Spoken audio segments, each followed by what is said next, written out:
Minister Dominic Leblanc is responding to a column in the Globe and Mail that reported he's considering a run to replace Justin Trudeau as leader of the Liberal Party. It was a surprising report because Leblanc is known as one of the Prime Minister's closest friends and allies, but it was also detailed in laying out that a meeting took place, a decision was taken at that meeting to start the groundwork for a bid to replace the Prime Minister. Today on Parliament Hill, CTV's Jordan Gowling asked the minister if the report was true. Do you plan to run for Liberal leader? No, I plan to be a candidate in the next election under Prime Minister Trudeau's leadership. I'm very happy. I'm excited about that. I'm focused on the responsibilities he gave me. It's a big job. I'm enjoying it, and I'm optimistic that our team and the Prime Minister will make the case to Canadians as to why we should be re-elected. Have you been having discussions, though, about a potential run in the near future? I've answered that. Do you think the Prime Minister should resign? So you are not organizing, sir, correct? So that's the word, sort of, from Public Safety and Intergovernmental Affairs Minister Dominic Leblanc. Has he thrown enough cold water on the story to assuage suspicions, or could a Liberal leadership challenge be in the works? Let's bring back the front bench to talk about that. Christy Clark, John Tory, and Tom Mulcair. On that question of whether he threw enough cold water, I'll just point out that the story came out last night. We certainly directly asked his office for a reply. None came until this exchange today. What do you read into any of that, Tom? I read Lawrence Martin is one of the most credible people writing on the Hill and has been for many, many years. He would not put pen to paper unless he had something solid. I know him, and I know that to be the case. I also noticed that Dominic Leblanc said, I've already answered that, but actually he hadn't answered that part of the question as to whether or not meetings had taken place.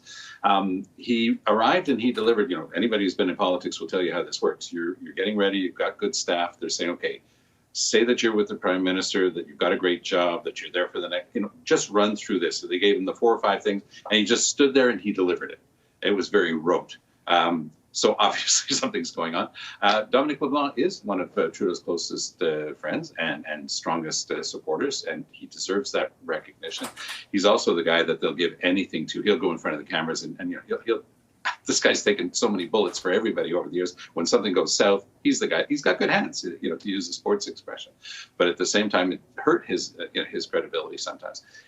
I can't see him going for this. But the only condition I'd put on that is that maybe he would if he were there on an interim basis. In other words, he became the replacement for Trudeau during the leadership race on the condition that he not be one of the candidates. That would seem to me to be a possibility. But I don't see Dominic Leblanc. He went through a really serious health issue not that long ago. Is he really going to put himself through the grind? And I can tell you it's a grind of trying to lead a national party. I don't see it, but we'll follow through. There was obviously something there. No.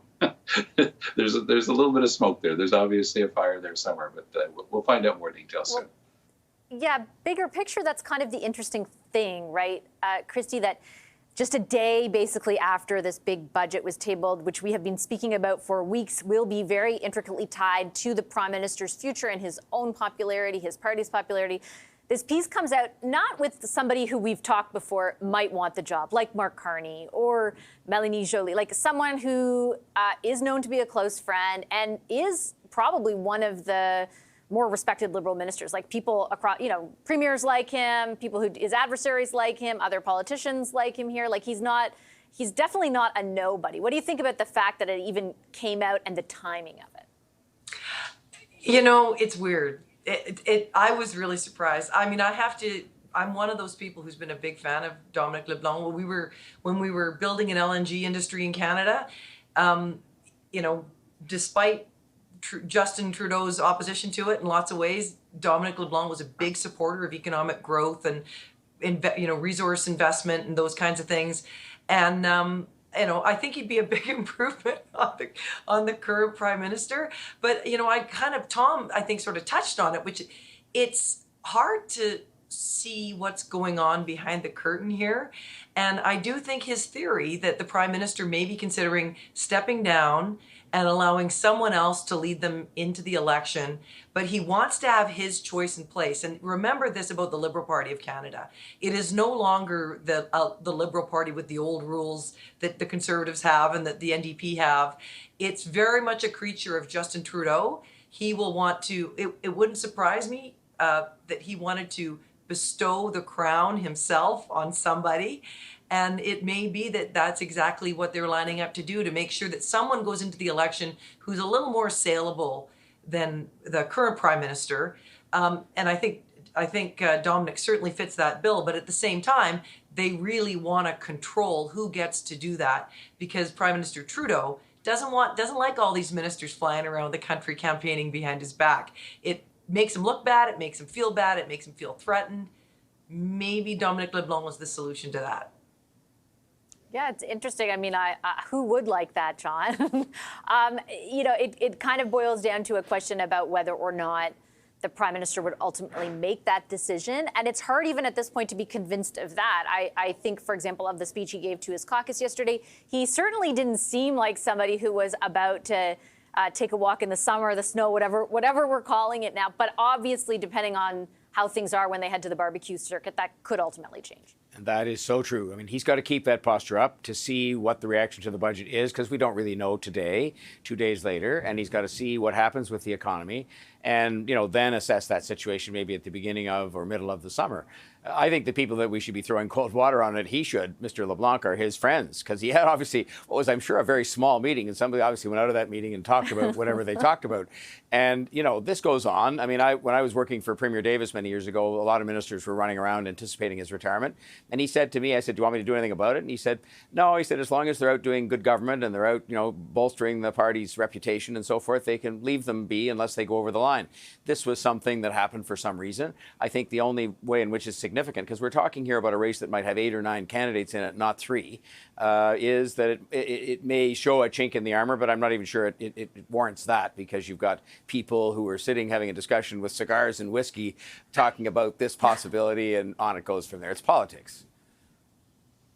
Is it just politics, do you think, Tom? And what do you think about sort of the metric by which we'll be looking ahead to whether or not the prime minister ultimately makes the decision to step away? Like, at what point do you think the evidence is objective enough that he will have to make that choice, or does that not happen in that role?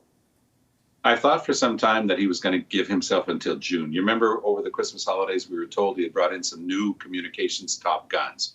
And I think they've been shooting blanks mostly. And I think that he's giving himself until the end of this current session.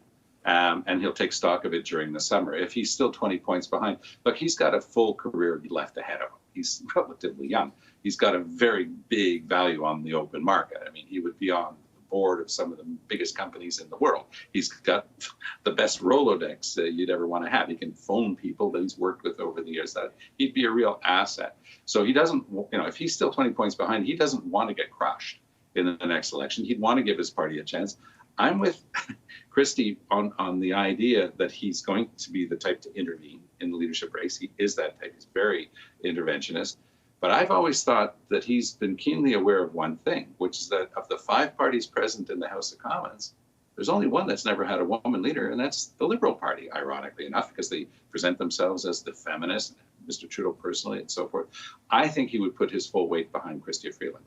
She's been a stalwart. She's delivered. She's just done so much for him. I think that her biggest problem, of course, is she's super smart, great administrator, but she's not very good at retail politics. When you tell people that you're understanding their suffering because you just told your kids you're canceling your Disney Plus subscription, you're not connected to folks on an ordinary level. So I think that that might be one of her challenges, in addition to the fact, of course, that she would bear all of the burden of trailing the casseroles behind her of the entire Trudeau administration. So anybody coming in who would have to be fresh. That would probably mean Carney, but that would mean that the Liberals still would never have had a woman leader. My sense, last word to you, Christy, is despite all the issues in the polls, I don't see any sort of insurrection taking place. Like, caucus is, they'll speak kind of freely behind the scenes, but front-facing, they're very supportive. Like, it seems to me, ultimately, it will be his decision, the Prime Minister's decision to make, whether he makes it. It will be. It will be. And I think there is zero chance that Dominic Leblanc, who is a loyal soldier for the Prime Minister and always has been, he's a guy of character. I think there's zero chance that he is doing this without some sort of discussion having happened with the Prime Minister. They're trying to keep they're trying to keep the caucus under control. All these people that are running around for leader, coming to Vancouver and raising money and all that stuff, they want that to stop, and they think that having Dominic out there in the window, someone who is ultra competent, loved by the party, is going to try and tamp it down a bit. And this idea that he's doing it behind the Prime Minister's back, I say no way. It's a setup. I think you're probably on the money for that. I'll leave it on that note. Thank you so much, all three of you. Really appreciate you making the time tonight.